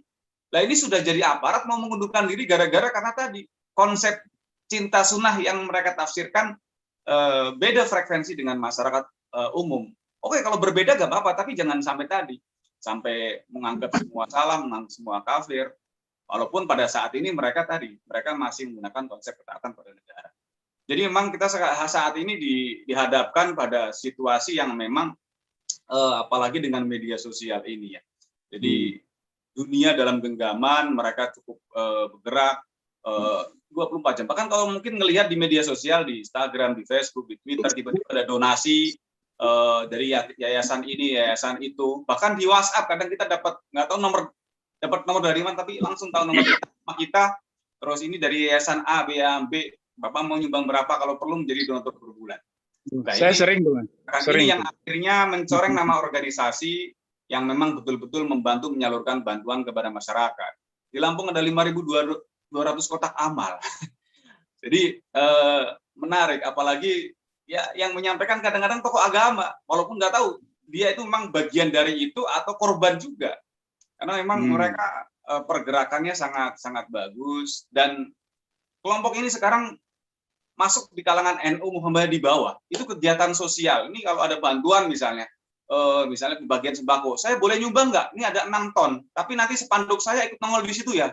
Jadi seolah-olah organisasi yang moderat seperti NU misalnya Muhammadiyah sekarang sudah berafiliasi dengan mereka. Nah ini kan memang propaganda yang luar biasa oleh mereka. Dan oleh masyarakat saat ini dianggap sebagai hal yang lumrah. Jadi ini menurut saya ngeri sekali ya. Konsep mereka itu memang bagaimana menciptakan lawan. Jadi militansi terbangun karena seperti berkelahi, punya musuh. Nggak punya musuh ya tadi, mereka ciptakan lawan. Karena dengan berbeda, ya mereka ada alasan. Dan Untuk meruntuhkan sebuah negara yang mereka katakan tauhid, zolim, nggak bisa lewat organisasi, walaupun faktanya mereka lewat organisasi, lewat partai politik yang mereka katakan mau mengganti sistem ini. Tapi memang mereka mau membuat sebuah keseimbangan. Melawan negara harus dengan negara. Melawan sistem dengan sistem. Jadi negara Islam atau khilafah, ya udah. Ini yang mereka kampanyekan, walaupun di lapangan mereka selalu teriak-teriak masalah kesejahteraan, masalah keadilan. Tapi goalnya mereka tidak akan pernah berhenti sebelum negara ini dasar hukumnya diganti dengan yang menurut katakan ya dengan negara Islam atau dengan khilafah. Demikian. Baik Mas Kian, ini mungkin ada Sobat Boni sekalian di kanal YouTube kita yang agak bingung, kenapa sih ada kelompok yang menolak menyanyikan Indonesia Raya, menghormati bendera merah putih, dan bahkan menentang otoritas negara. Ya teman-teman sekalian, kita tahu bahwa memang di dalam sejarah Islam sendiri itu tidak mengenal yang namanya konsep negara. Konsep negara itu konsep sekuler yang datang dari Barat, di abad 18 kurang lebih. Islam hanya mengenal konsep bahwa seluruh muka bumi ini adalah satu ruang, di mana setiap orang yang adalah wakil Tuhan di muka bumi boleh melakukan amal ibadah dan segala macam. Nah, konsep khilafah lahir dari sana. Memang ada di dalam Piagam Madinah itu ada semacam orang menafsir, ada kontrak seperti halnya kita bicara soal demokrasi, tetapi sebetulnya secara epistemologis itu masih jauh dari situ. Jadi konsep kedaulatan yang dipegang oleh kelompok-kelompok yang pro terhadap negara agama itu adalah kedaulatan di tangan Tuhan. Sementara demokrasi menganut prinsip kedaulatan di tangan rakyat. Nah, ini memang benturan yang tidak akan pernah ketemu. Jadi apa yang dijelaskan oleh Mas Ken Setiawan itu betul sekali. Meski mereka berbicara soal narasi keadilan, kesejahteraan, atau apapun yang bisa memukau atau menghipnotis keberpihakan publik, hakikatnya mereka memang menolak demokrasi. Oke, saya ke Mas Eko sebentar ya. Mas Eko, ini kita baru melihat senior saya sahabat Mas Eko, mungkin senior Mas Eko juga, Mas Ade Armando ini digebuk rame-rame di depan DPR. Bagi mahasiswa sendiri itu satu tragedi yang mencederai gerakan mahasiswa. Tapi saya kira dalam banyak sejarah yang kita perhatikan, memang gerakan-gerakan sosial macam ini selalu dihadiri oleh banyak partisipan dari beragam corak maupun motif. Di sejauh ini yang kita lihat dari temuan-temuan Mas Eko dan teman-teman, bahwa pelaku pengeroyokan ini memang berafiliasi entah dengan sekte Khawarij di dalam Islam atau dengan Hizbut Tahrir, atau secara politik dia pendukung, katakan ada pendukung Pak Anies Baswedan dan sebagainya. Itu kan yang memang telanjang kita lihat. Tetapi kita masih ingat bagaimana juga Arab Spring di Tunisia 2010, kemudian jalar ke hampir seluruh kawasan Timur Tengah, ketika gelombang demokratisasi itu memberi keyakinan pada seluruh dunia bahwa kawasan ini akan mengalami dan menerima demokrasi. Tetapi akhirnya di Mesir pun mereka sadar, ini kelompok populis kanan ini, ya kaum Wahabi, terus Ikhwanul ini juga ikut bermain. Ternyata mereka mempropagandakan demokrasi untuk menggulingkan rezim yang ada, tetapi sesungguhnya tujuan mereka dalam membangun negara agama tadi. Nah, di kita, saya kira itu yang juga terjadi, dan Mas Eko juga seringkali menjelaskan yang sama dan jauh lebih lengkap ya tentunya. Ya, sekarang yang menjadi kebingungan publik sampai hari ini adalah kenapa sih, ada apa sih, kemendesakan apa yang membuat harus terjadi itu pemukulan, pengeroyokan. Ya, dan saya dalam satu diskusi di Radio Al-Sinta berhadapan dengan satu kader Partai Demokrat ya, dari anggota DPR. Dia menyebut itu ada penyusup yang bukan bagian dari gerakan, tetapi ingin merusak citra gerakan. Mereka lah yang melakukan pengeroyokan terhadap Ade Armando dan sebagainya. Ya kalau publik hanya diberi kesimpulan itu penyusup, tentu rasa keadilannya masih terusik. Ya. Saya kira kita butuh penjelasan yang komplit bahwa memang ada kelompok yang secara konsisten akan selalu memakai momentum apapun untuk mendowngrade citra pemerintah untuk melawan setiap pemerintahan hasil pemilu. Ya, mungkin Mas Eko yang lebih kompeten menjelaskan ini. Monggo Mas. Makasih. Oke, makasih Mas Boni. Ya, kalau kita bilang ada penyusup, sebetulnya mereka setiap kali ada demonstrasi ya pasti ada itu. Kelompoknya itu juga. Afiliasi politiknya sama, sebangun. Kemudian biasanya, makanya saya sebelum demo saya nanya sama bikin status, itu nanti demo besok berapa kira-kira bendera hitam bertuliskan la ilaha illallah yang berkibar. Kenapa? Karena pasti itu korelatif. Demo apapun yang berkibar bendera HTI dan mereka mengatakan bahwa ini bendera Nabi, sehingga kemudian kita agak khawatir. Tapi itu adalah simbol-simbol. Kalaupun itu bendera Nabi, itu bendera dibawa pada saat perang. Kenapa bendera itu dibawa pada saat demo? Sehingga seolah-olah kita ini sudah mau perang. Gitu. Kalau saya lihat fenomenanya memang simpel ya. Kelompok-kelompok ini secara politik sadar mereka tidak akan bisa naik di panggung politik Indonesia kalau lewat jalur normal. Kita sudah punya sejarah lah ya, kelompok Islam politik atau katakanlah politik yang menggunakan agama sebagai basis tahun 1955 kan juga tidak maksimal, misalnya itu paling tinggi itu pencapaiannya. Setelah itu turun dan sampai sekarang terus turun. Bahkan partai-partai baru yang tumbuh itu partai Islam boleh dikatakan cuma PKS saja. Sementara partai-partai non-Islam kayak misalnya Gerindra, Nasdem, dan lain-lain itu bisa tumbuh atau bisa masuk ke dalam ruang politik. Itu artinya mereka sadar kalau mereka menggunakan jargon keagamaan dan mereka bertarung secara normal, itu mereka pasti akan digilas oleh aspirasi, oleh suara mayoritas masyarakat Indonesia. Satu-satunya cara yang bisa mereka lakukan agar mereka bisa berkuasa adalah chaos, dengan jalan pertumpahan darah, dengan jalan konflik, dengan jalan seperti itu. Ini terjadi misalnya di Arab Spring, kemudian terjadi misalnya kayak kemarin di Mesir ya kan.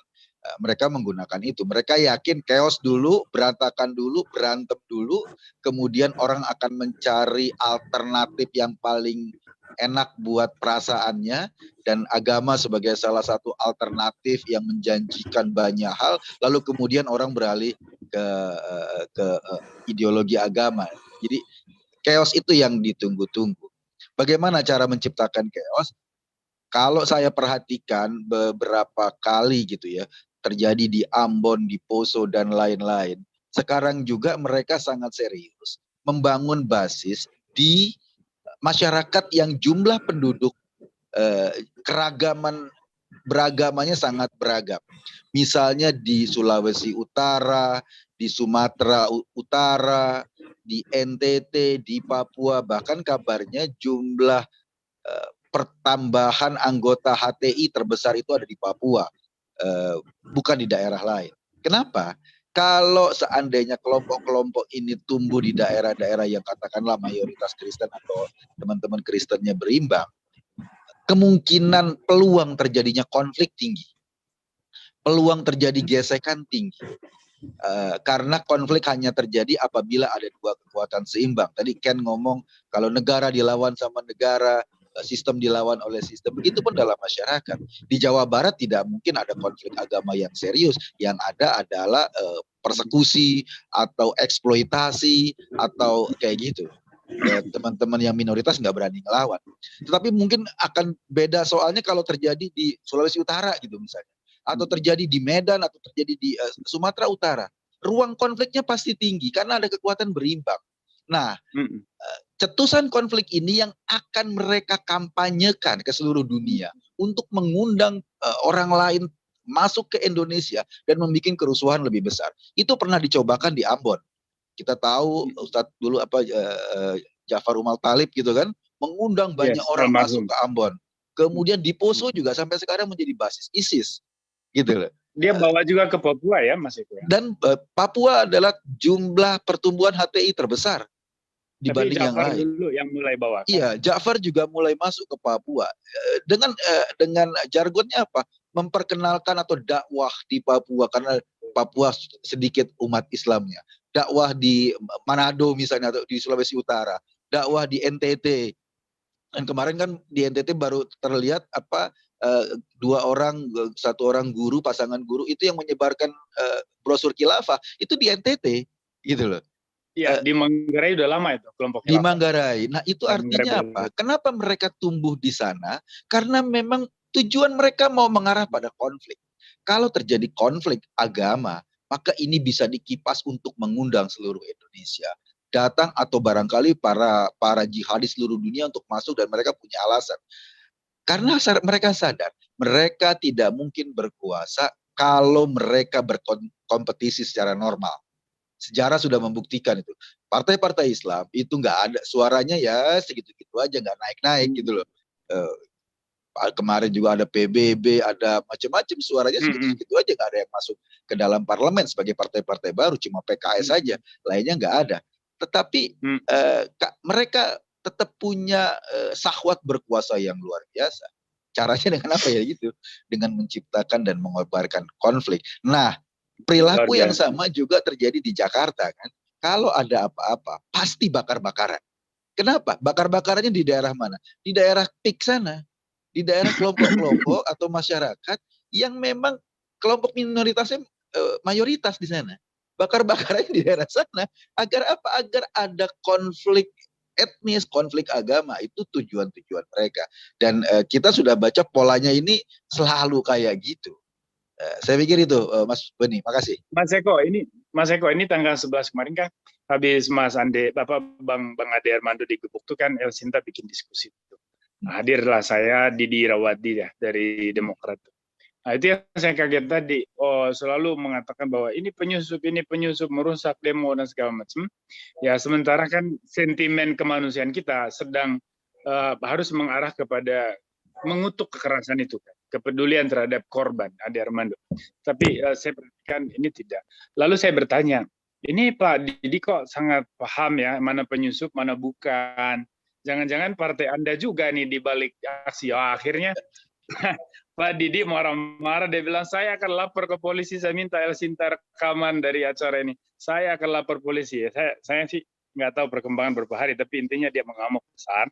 Nah, saya kira Sobat Boni sekalian, memang membaca korelasi antara kelompok politik, partai dengan elemen-elemen radikal yang ada di lapangan, yang juga baik yang terorganisir maupun yang kemudian bergerak secara siluman itu ya, tidak terorganisir, terutama pasca pembubaran organisasi FPI dan HTI, ini memang tidak mudah.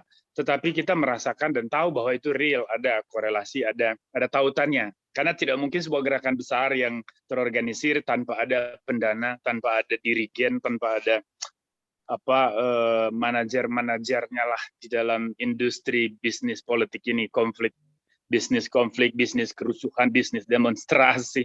Ya, tetapi di atas semua itu yang harus kita lihat bahwa ada kelompok yang tidak hanya bicara soal ekonomi di sini, tetapi bicara soal ideologi, yaitu tadi menggeser demokrasi dengan konsep teokrasi. Cuman Mas Eko, yang masih menjadi kebingungan publik sampai hari ini kan misalnya belakangan, saya perhatikan diskusi Mas Eko dengan Noel itu, Noel siapa itu, Ebenezer, ketika bicara soal Munarman sebagai teroris atau bukan, serentak saya langsung WA itu Noel habis acara itu, dan dia langsung menelpon. Saya bilang, saya butuh penjelasan. Apa yang membuat Anda yakin Munarman bukan teroris? Dia mulai berteriak kiri kanan, tek.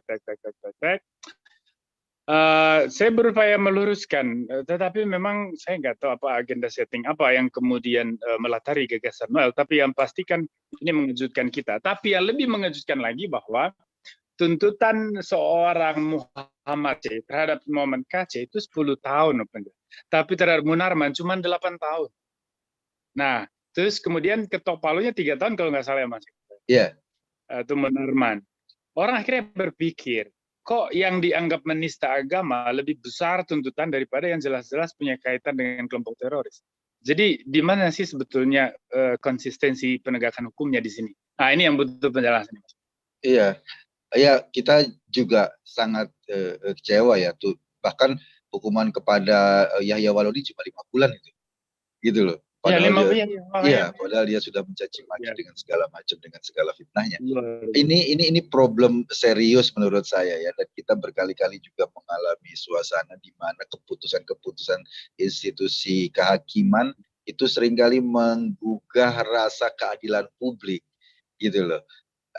Bahwa ada pasal-pasal itu iya, tapi dengan 10 tahun itu menurut saya agak keterlaluannya karena kan gini, mungkin ya hakim-hakim atau kala penegak hukum seperti yang terjadi di polisi Cinta Sunnah tadi, mereka selain sebagai institusi atau bagian dari institusi negara kan juga mereka punya afirmasi keagamaan ya, punya emosi keagamaan.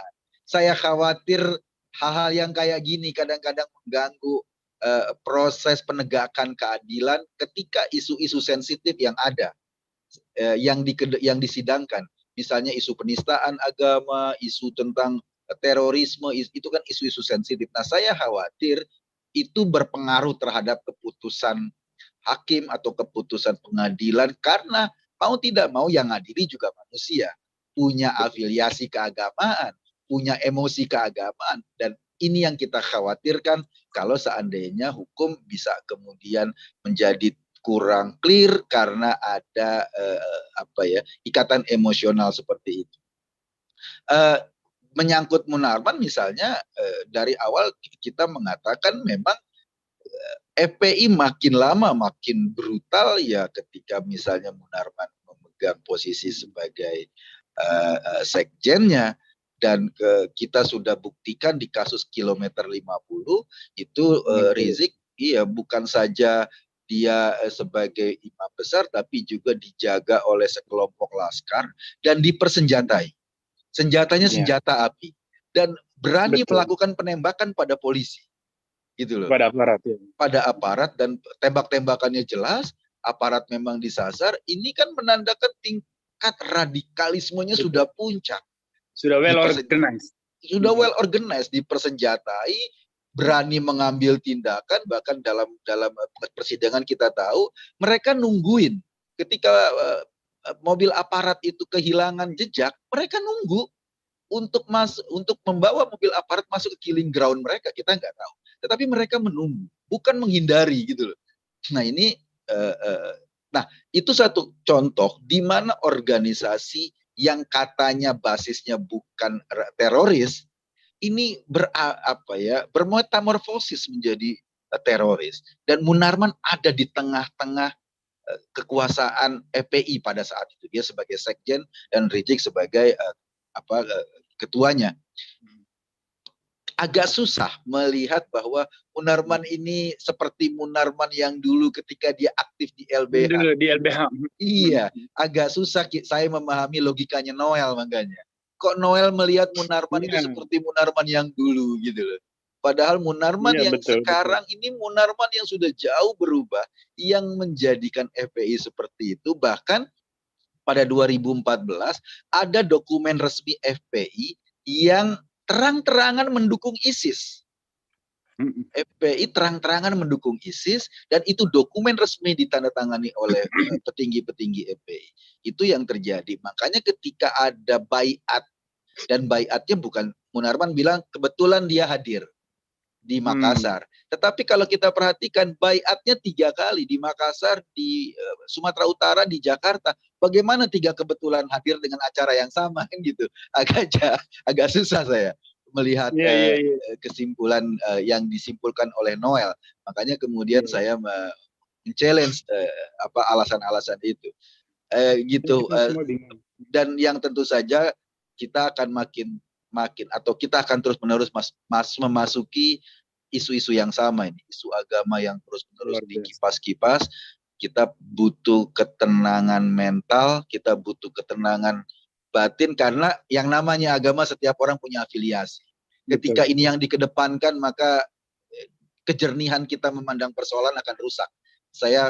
Ini yang kita khawatirkan. Bahkan orang-orang yang saya kenal baik misalnya tiba-tiba ikut 212.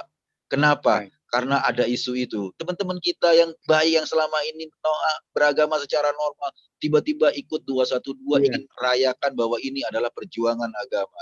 Mudah-mudahan masuk surga dengan cepat. Kayak gitu tuh. Dan karena apa? Mungkin mereka selama ini tidak bukan menjadi bagian dari pengajian-pengajian yang radikal, tetapi karena mereka punya afiliasi agama, sedikit saja emosinya tersentuh, akhirnya mereka terlibat dalam proses itu. Itu yang mengkhawatirkan kita, dan barangkali itu disetting untuk terjadinya Arab Spring di kopi ke Indonesia. Karena suasana itu. Makasih Mas Boni Hargen. Iya, Mas Eko nanti mungkin Mas Setiawan, Mas Kian nanti duluan komen, nanti Syekh Mulkan juga baru Mas Eko. Saya sebagai analis politik melihatnya ada satu ini sinyalemen lagi sebetulnya Mas Eko. Ini kan di satu sisi penegakan hukum tentu berjalan dengan sangat serius, kita apresiasi dengan adanya Densus Detasemen Khusus 88 itu di kepolisian, ada BNPT dan sebagainya di dalam memberantas ini terorisme dan juga ideologi radikal. Tetapi di sisi lain kita melihat justru makin banyak politisi entah yang ada di kekuasaan ataupun di luar kekuasaan, tapi semuanya yang ada di partai politik tertentu itu justru mengkampanyekan narasi yang mendowngrade seluruh penegakan hukum di sektor radikal terorisme ini.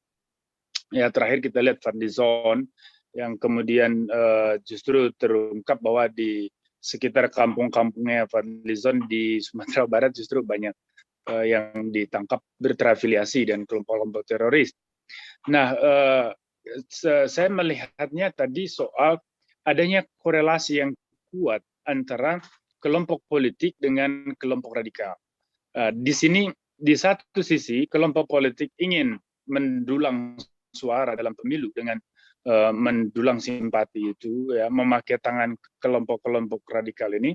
Ya, di sisi lain kelompok radikal melihat mereka sebagai kuda Troya untuk bisa mewujudkan mimpi negara agama. Ya, tetapi apakah ini sesuatu yang salah? Ya, tentu saja sebagai sebuah proses sosial politik itu sesuatu yang normal. Menjadi salah dan tidak sehat, ya, karena ini bertentangan dengan prinsip ideologi negara Pancasila.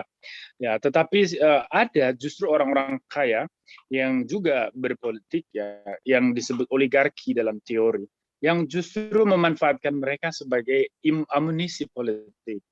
Ya, maka kita kenal banyak istilah untuk tokoh-tokoh macam ini yang bermain di air keruh. Mereka coba memprovokasi kelompok-kelompok radikal ketika mereka punya kepentingan ekonomi politik terganggu. Ya, bahkan separatisme di Papua pun juga dalam hal tertentu juga dikompori oleh kelompok oligarki hitam ini. Ya, ini memang agak sulit untuk kita bisa buktikan secara hukum, tetapi kita tahu bahwa ini real. Ya, ada orang-orang kaya yang ingin supaya utangnya dibayar negara misalnya, tetapi negara tidak mau, lalu mengganggu pemerintahan yang ada dan sebagainya. Ya, teriak ganti presiden. Ya. Dan ketika presiden menegaskan juga bahwa tidak ada penundaan pemilu, masih aja dipaksa ada aksi demonstrasi yang 11 April kemarin dan sebagainya. Ya, tetapi yang membingungkan ini saya Mulkan, ketika terjadi tragedi 11 September dulu di Washington, respons Pak Din Samsudin ini juga menjadi satu hal yang mengejutkan buat kita, terutama karena beliau adalah tokoh Muhammadiyah, tentu menodai Muhammadiyah kemudian. Beliau mengatakan sebuah ucapan syukur atas terjadinya tragedi 11 September itu dulu. Dan akhirnya kan orang kemudian mencurigai, ada apa? Nah, kira-kira bagaimana ini bisa dijelaskan ini saya maukan? Ada tokoh seperti ini, sementara kita tahu Muhammadiyah adalah elemen sangat fundamental, seperti halnya NU yang menopang Pancasila dan NKRI selama ini. Bagaimana ini kita bisa menjawab? Kenapa selalu ada tokoh-tokoh yang macam ini? Terima kasih, saya. Ya, terima kasih Mas Boni. Ini susah juga mengomentari. Tapi ini kan lebih, kalau untuk Pak Din itu kan di kalangan Muhammadiyah sendiri enggak respect ya. Ini lebih ke cari panggung. apalagi sekarang misalnya ketika dia tidak di Muhammadiyah, tidak di UI, maka dia akan cari panggung. Nah, seperti yang seingat saya pada 11 September dia belum jadi ketua Muhammadiyah itu. Untuk khusus Pak Din memang politisi yang kemudian bergabung dalam organisasi sipil gitu loh. Sehingga tarikan-tarikan politik lebih banyak dilakukan, sehingga pernyataan-pernyataannya juga bias dengan kepentingan politik. Itu yang bisa saya jelaskan di antara di kalangan Muhammadiyah ini juga sering protes itu terhadap pernyataan-pernyataan Adin, walaupun di dalam sendiri kita tahu ada juga orang-orang yang ya punya pandangan yang legalistik yang mudah dipengaruhi oleh pernyataan-pernyataan seperti Pak Din itu. Selain itu, konsep besarnya tadi seperti yang dibangun oleh Said Qutb itu, dunia dibagi dua. Nah, sehingga seolah-olah ini ketika terpuruklah Amerika, terpuruklah Eropa. Nah, itu seolah-olah lalu kemudian inilah kemenangan Islam. Jadi dan Said Qutb itu menjadi rujukan penting bagi teman-teman yang aktif di dunia politik dan kemudian yang konservatif, yang legalistik, yang kemudian mengarah intoleran itu. Jadi ini yang perlu diluruskan. Maka pemikiran-pemikiran kontemporer yang dulu di Indonesia disinggung oleh Mas Eko tadi, Cak Nur, itu kan perlu di mainstreaming, disebarluaskan kembali. Jadi kontekstualisasi itu, pembumian kalau Gus Dur itu. Sehingga unsur-unsur yang beragama menjadi salah itu yang manusiawi, yang bisa bergaul dengan semua orang. Karena dunia ini apalagi di dunia yang semakin terbuka, yang setiap saat ketika ketemu banyak orang yang berbeda paham, berbeda keyakinan. Itu yang perlu kembali lagi ke Pak Din, saya kira itu lebih ke kepentingan beliau untuk nyari panggung. Dengan begitu kan dia jadi kalau di kalangan Muhammadiyah itu kan kritik Pak Din itu kan selalu ingin tampil di depan dan jadi berita gitu loh. Itu yang barangkali bisa dijalankan kaitan dengan. Makasih saya. Ya, cuma ini kaitan dengan Pak Mas Eko tadi sering saya sebut ini jebakan-jebakan legalistik agama itu loh. Seolah-olah kalau menjadi saleh itu harus tidak manusiawi, harus tidak boleh berteman dengan orang yang berbeda agama. Artinya kalau menurut Gusmus itu agamanya, imannya masih rendah itu. Jadi dia akan bisa memelihara imannya kalau dia tidak berhubungan dengan banyak orang. Nah, itu berkaitan dengan doktrin wala wan bara itu. Jadi cinta mati kepada Tuhan, lalu kemudian berimbas kepada benci mati kepada yang lain. Mereka-mereka yang tidak bisa diidentikan dengan kelompoknya ya harus benci mati. Termasuk tadi sasaran terhadap ada Armando itu. Ini bukan sekedar biadab, ini suci ini gitu. Ini yang saya kira perlu dijernihkan dalam masyarakat yang semakin terbuka. Kalau enggak, ya kita akan menghadapi situasi chaos yang menurut saya kan tadi, mengapa partai-partai Islam tidak menang itu karena pendekatan legalistik itu. Orang ingin didukung kok mencela, orang ingin didukung kok mengkafir-kafirkan, menerakakan, sehingga partai Islam tidak mungkin menang sepanjang pola komunikasinya itu konservatif dan legalistik. Tidak pergi ke masjid 3 kali kafir, gitu itu kan selalu digembar-gemborkan itu. Nah, ini yang saya kira mungkin perlu dibantu masyarakat Islam itu untuk bisa menjadi saleh itu manusiawi biasa yang manusia akan selalu berkembang dan berubah. Islam yang baku sempurna itu bukan Islam yang dibicarakan itu Islam yang gaib itu, yang selalu kita cari, yang tidak pernah kita bisa mengklaim. Seolah-olah kita menjadi lebih hebat dari Tuhan, Jadi bagi-bagi surga, bagi-bagi neraka. Nah ini yang hanya kadang-kadang pikiran-pikiran semacam ini dianggap liberal, yang lalu bahkan juga kemudian seperti Mas Eko tadi, lalu dituduh menista agama, padahal ini kan sebenarnya mencairkan agama. Sehingga bagaimanapun kan kita dalam setiap saat kita akan berkomunikasi, akan bergaul dengan banyak orang. Dan bagaimana kita memperlakukan semua orang itu.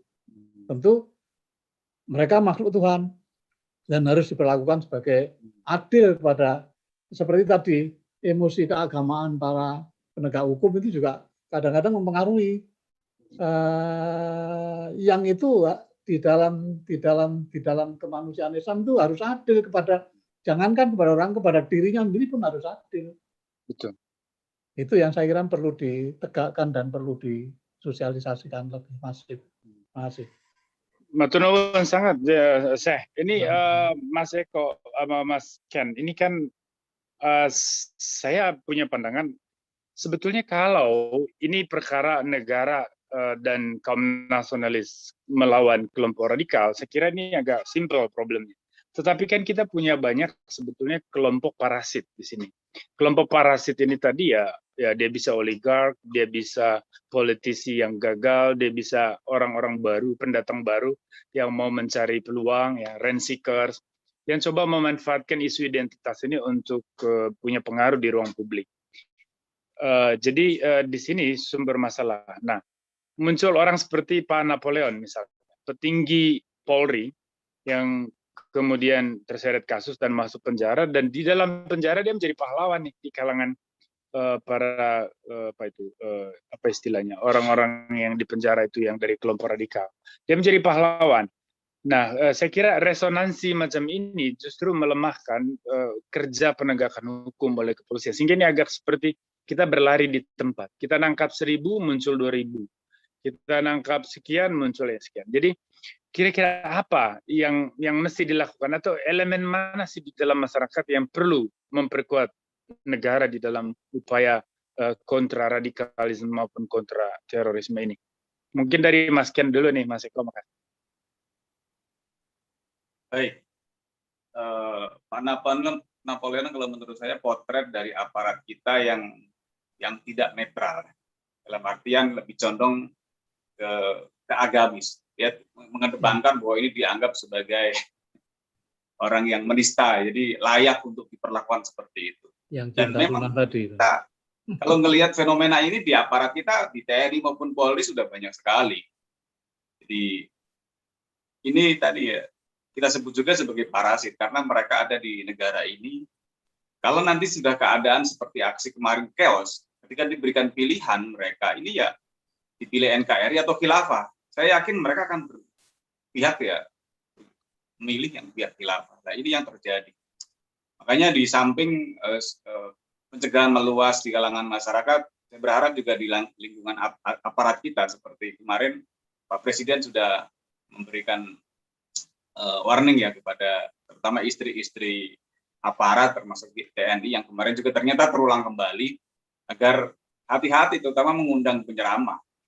Karena tadi kelihatannya kalau kita menggunakan cinta Quran, cinta sunnah, tapi ternyata faktanya di lapangan muncul intoleransi. Kalau tidak, tadi sampaikan Prof tadi, tidak ke masjid 3 kali menjadi kafir. Kalau kita ziarah atau kita percaya dengan klinik, maka kita akan menjadi kafir. Jadi mudah sekali konteks penafsiran takfiri ini di sekitar kita.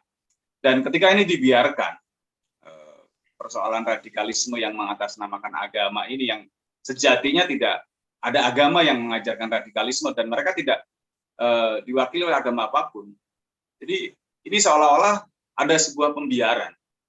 Jadi seperti peternakan, kalau kita peternakan berarti kan ada yang memelihara, ada yang memberi makan, dan ada yang memanfaatkan. Jadi kelihatannya akhirnya agama seolah menjadi hal yang negatif, padahal semua agama saya yakin berbicara tentang konsep cinta kasih. Permasalahannya adalah di masing-masing agama itu ada oknum yang memanipulasi agama sehingga agama kelihatannya menjadi sebuah hal yang menakutkan. Jadi banyak masyarakat yang menurut saya itu masih kita sebut sebagai OTG. Orang terpapar tapi tanpa gejala, dia tidak menyadari. Jadi dia selalu kadang meneriakan tentang konsep Pancasila, kadang Bhinneka Tunggal Ika, bahkan dia menganggap kelompoknya yang paling benar. Tapi satu sisi hal kecil misalnya kita tanya Tuhan orang Islam dengan Tuhan orang Hindu, Buddha itu satu atau berbeda? Oh berbeda. Berarti kalau mengakui Tuhan berbeda berarti Tuhan lebih dari satu. Enggak, Tuhan di dunia satu. Nah ini kan ketika kita tanyakan lebih detail, dia menganggap bahwa orang yang berbeda itu ya salah, berbeda itu masyarakat. Islam paling benar berarti yang lain harus salah. Lah ini yang kadang-kadang jangankan berdamai dengan orang lain, berdamai dengan diri sendiri pun tidak. Makanya penting sekali juga konsep Pancasila ketika disosialisasikan dengan asik bahwa Pancasila ini sudah jangankan 5 sila, kita mengaplikasikan 1 sila saja kita menjadi orang yang damai. Ketuhanan yang Maha Esa, Tuhan hanya satu, disempurnakan dengan Bhinneka Tunggal Ika, walaupun beda agama, Tuhan kita satu, hanya beda menyebut dan beda cara ibadahnya. Ya sudah, Islam yang mengaku sebagai kita yang rahmatan lil alamin, ya buktikan bahwa kita bisa mengayomi, bukan hanya lil kelompok, lil partai, tapi benar-benar jangankan manusia, tumbuhan, hewan juga harus kita lindungi, harus kita jaga. Lah, faktanya jargon-jargon agama ini yang kadang-kadang di sekitar kita kelihatannya, saya sendiri kadang-kadang ketika sholat Jumat kadang-kadang milih masjid, karena di masjid yang tersebut yang biasa kita tempati untuk sholat Jumat misalnya, itu udah ciri-ciri pemimpin zalim gitu kan. Pokoknya jangan ikuti ulama-ulama yang mendukung pemerintah misalnya. Ini banyak sekali. Dan kita sebagai orang timur tidak berani ya, misalnya kita tiba-tiba instruksi, maaf, Pak Yai ini nggak boleh begini misalnya, atau kita meninggalkan juga nggak etis. Jadi mendengarkan, akhirnya kita menghasilkan apa ya? Di rumah punya masalah, di tempat kerjaan punya masalah, ke tempat ibadah tuh pengen tenang, tapi malah justru kita menjadi geram. Nah ini yang terjadi, makanya perlu juga tadi saya sampaikan ada sertifikasi penceramah, benar-benar agama itu menjadi ramah, dan radikalisme sebenarnya bukan hanya di Islam saja, di agama lain juga ada. Artinya bahwa ya perlu adanya selektif tokoh-tokoh agama yang menyampaikan bahwa agama itu rahmat, agama itu membuat kita damai, dan mereka juga harus melihat ketika orang menggunakan jargon-jargon agama tapi tidak menggunakan rahmat, tidak menggunakan akhlak, yang ada malah ujaran kebencian, hujatan, dan caci maki, yang menurut saya harus cerdas, harus jangan ikuti. Kalau perlu seperti narkoba, jangan coba-coba. Kalau kita coba-coba, ya kita akan terpapar. Jadi stop, ikuti, termasuk di media sosial, jangan ikuti. Kalau kita ikuti ya kita akan terpapar ke sana. Karena hari ini jujur berita hoax dengan berita fakta itu beda-beda tipis. Karena yang membuat juga karya jurnalistik. Sehingga ketika disampaikan, kadang-kadang saya sendiri bingung. Saya tanyakan ke teman-teman di Mavindo misalnya, ini hoax apa fakta? Oh itu hoax Mas kan. Baru kita oh ternyata tahu bahwa ini hoax. Dan masyarakat kita kadang-kadang wah ini berita langsung share. Berita dianggap fakta. Jadi akhirnya kita menjadi korban hoax, bahkan menjadi pelaku karena turut menyebarkan informasi salah. Kalau saya bilang agama dan kitab suci tidak ada yang salah. Kami sebagai umat Islam meyakini, mengimani para rasul dan para nabi beserta kitab suci yang diturunkan oleh Nabi Muhammad. Sebelum Nabi Muhammad itu ya bicara tentang bagaimana tentang tauhid, tentang ajaran Tuhan yang esa. Yang salah itu oknumnya. Jadi agama dan kitab suci tidak salah, tapi tidak semua orang yang mengaku beragama dan membawa kitab suci itu benar. Nah, ini untuk kritik kita buat semuanya bahwa ternyata tantangan kita cukup berat dan mungkin lebih dari yang nasional, bahkan ada mungkin tangan besar yang ingin menghancurkan Indonesia. Dan yang paling seksi adalah dengan agama, karena ada hadis mengatakan untuk menguasai orang yang bodoh bungkuslah ya sesuatu yang batil dengan agama. Dan ini sudah terbukti di beberapa daerah pilkada DKI sudah terbukti. Saya sebagai muslim kadang malu sendiri kan ketika sholat di masjid. Ini loh, jangan pilih pemimpin kafir. Dan kita berharap jelang 2024 ini jangan sampai terulang kembali. Terima kasih. Gubernur Seiman. Makasih Mas Kian. Monggo Mas Eko, mungkin ada pandangan. Ya, memang kalau kita perhatikan tadi seperti yang dikatakan Prof. Mulkan, bahwa agama pada intinya memang harus mengembalikan manusia sebagai manusia. Cuma memang seringkali para pencari kekuasaan, para politisi atau apa, itu menggunakan agama sebagai cara untuk menarik simpati publik Dan sesungguhnya untuk menutupi boroknya, kalau kita perhatikan misalnya daerah-daerah yang sangat gemar mengedepankan perda syariah, ternyata tingkat korupsinya lebih tinggi dibanding daerah-daerah lain. Itu, dan bukti kemarin Napoleon itu kan dia tersangka kasus korupsi, kemudian mau menutupi dosanya dengan membuli MKC gitu. Ini memang lucu gitu loh, bahwa sebetulnya seringkali agama ini digunakan sebagai topeng untuk menutupi keburukan.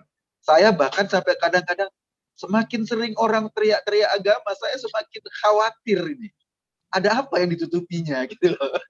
Jadi fenomena itu terjadi di depan mata kita. Nah, persoalannya lagi memang tadi seperti yang saya sampaikan, ada orang atau ada kelompok yang berusaha untuk melakukan gesekan publik secara keras. Kasus MKC misalnya, kenapa Napoleon kemudian melakukan kayak gitu? Karena mungkin ya tanpa disadari atau alam bawah sadarnya berharap akan terjadi gesekan publik. Saya juga misalnya suka mengkritik teman-teman yang bersorak gembira dengan statementnya Muhammad Ibrahim ya, yang mengusulkan 300 ayat kitab suci Quran harus direvisi. Saya mengatakan bahwa ini agak aneh. Muhammad Ibrahim ini orang NII, dia ustadz di Al Zaitun, orang nomor 2, orang petinggi NII, tiba-tiba masuk Kristen, dan di Kristen kemudian mengkritik kitab suci Al-Quran. Sesuatu yang sangat sensitif bagi umat Islam. Sama seperti ketika statementnya sama sebangun dengan ketika Rizik mengatakan menghina Yesus Kristus. Itu sebangun. Gitu loh. Polanya sebangun. Kalau siapa bidannya?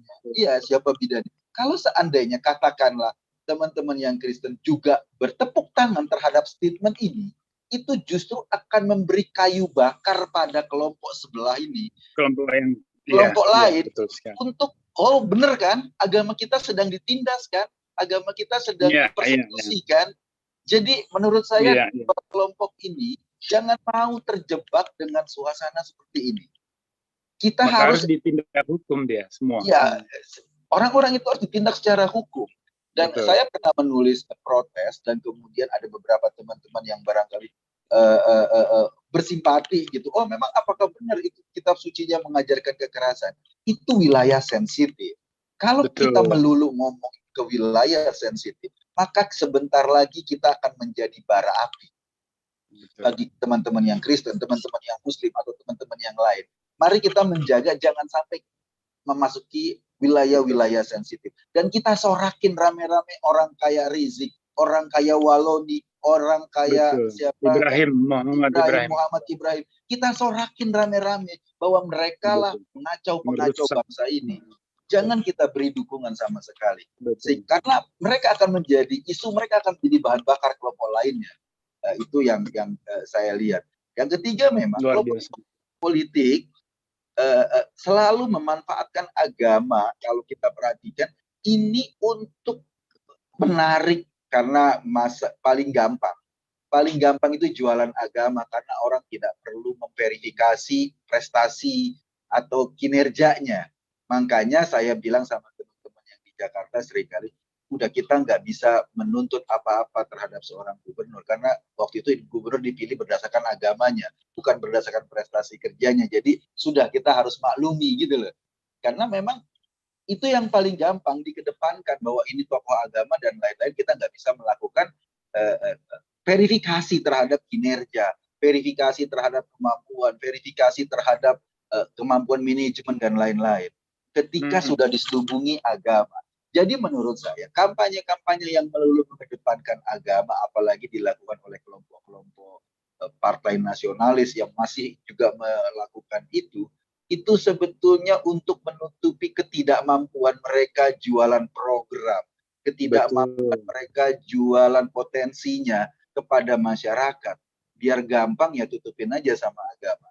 Nah, pada konteks ini maka saya selalu bilang, para pengasong agama atau agama kemudian dijadikan sebagai tunggangan politik, dan ini akan kejadiannya pasti akan terus-menerus terjadi Bagaimana kita kurangi dampaknya buat bangsa ini. Saya pikir gitu, Mas Boni. Terima kasih. Luar biasa, Mas Eko, luar biasa. Mbak Ayu, silahkan dipandu lanjut, Mbak Ayu.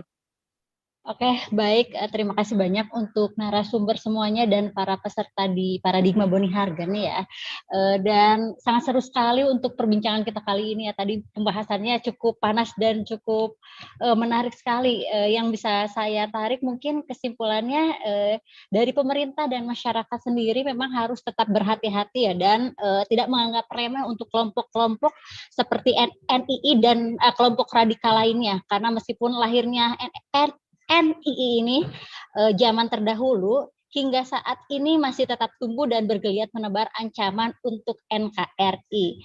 Jadi untuk Paradigma Boni Hargen episode kali ini cukup sekian. Terima kasih banyak untuk para narasumber dan para peserta di Paradigma Boni Hargen. Jangan lupa untuk like, komen, dan subscribe pastinya nonton terus di channelnya Paradigma Boni Hargen. Terima kasih banyak untuk semuanya. Terima kasih Mbak Ayu. Mas Boni, Ya. makasih. Prof. Mulkan, terima kasih. Mas Ken. Mantap Bang Boni. Bang Boni. Sampai ketemu lagi Mantap. di lain waktu. Mas Ken. Baik.